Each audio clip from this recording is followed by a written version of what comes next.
Bill C2 Yeah. at the federal level, the first bill that was introduced by the Liberal government. It's a bill that is, it's all about strengthening the borders, supposedly. It's all about the 49th parallel and essentially acquiescing to Donald Trump and some of his concerns about the Canadian border, the U.S.-Canada border.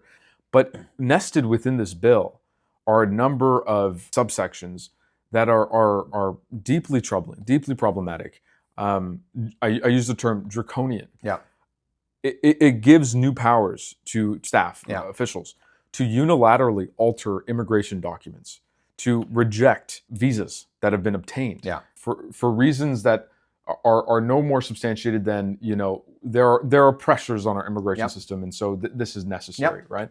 If you have traveled to Canada and you've entered the country, and then several years later there is tumult in your home country, you cannot apply for refugee status in Canada. The headline is that these are pieces of legislation, Bill 5 is what we're talking about here, that are very pro-business and very much responses to the very moment that we're in right now. However, the thing that makes that whole legislation go is not just the declaration of these economic zones, but the implication of what happens when something is declared an economic zone.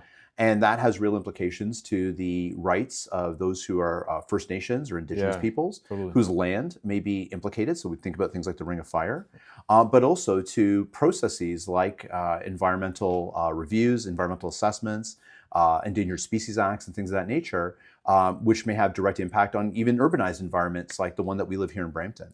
And the ability of the province to basically bypass any of that legislative framework, and including municipal legislation in order to drive these projects through, I think has some real serious implications that I don't think people are talking about enough.